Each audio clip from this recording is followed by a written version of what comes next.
In a further escalation of the ongoing military confrontation between India and China in eastern Ladakh, the Chinese People's Liberation Army carried out a provocative military movement to unilaterally change the status quo on the southern bank of Pangong Tso, but the attempt was thwarted by the Indian troops. According to officers, Indian intelligence agencies had picked up the noise of Chinese movement towards the southern bank of Pangong Tso in Ladakh, and troops were moved to occupy the locations that the Chinese wanted to ingress to change the ground situation from the previous consensus arrived at during the military and diplomatic engagements. A brigade commander level flag meeting is currently in progress at Chushul area to resolve the issues arising out of the fresh incident, Army spokesperson Colonel Aman Anand said. Hours after India thwarted China's attempt to change the status quo by carrying out provocative military movements in Ladakh, R.K. Mathur, Lieutenant Governor of Ladakh, reached Delhi to brief the authorities about the latest face-off. Sources said that Prime Minister Narendra Modi is holding continuous meetings with persons concerned to understand the situation, and it was established during the discussion that India is prepared for any eventuality. Sources also said that the situation is currently under control.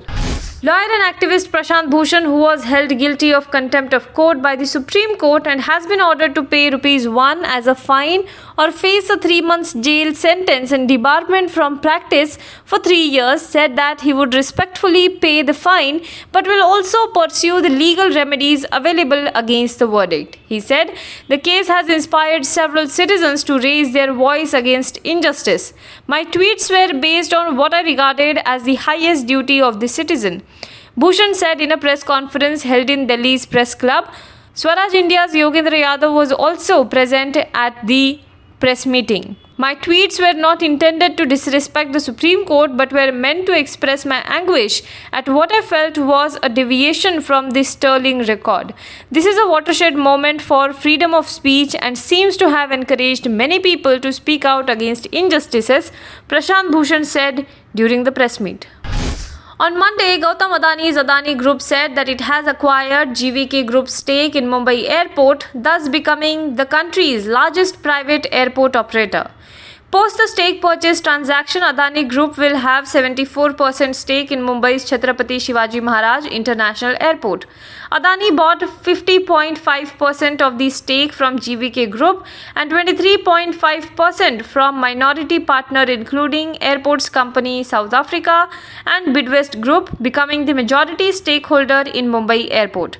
Adani Group already operates 6 airports across the country, having won bids to run 6 airports authority-built non-metro airports in Lucknow, Jaipur, Guwahati, Ahmedabad, Thiruvananthapuram and Mangalore.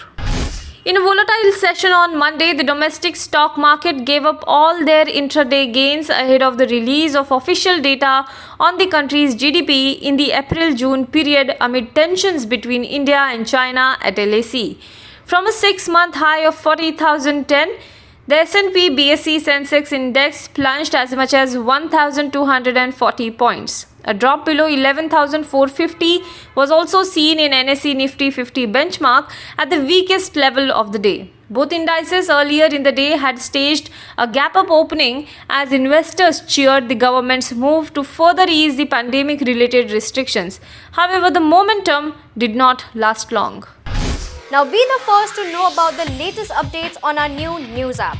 Go on your Android or iOS, search for HW News Network. Download our app, choose the language you prefer to get updates in, and be up to date with the latest news.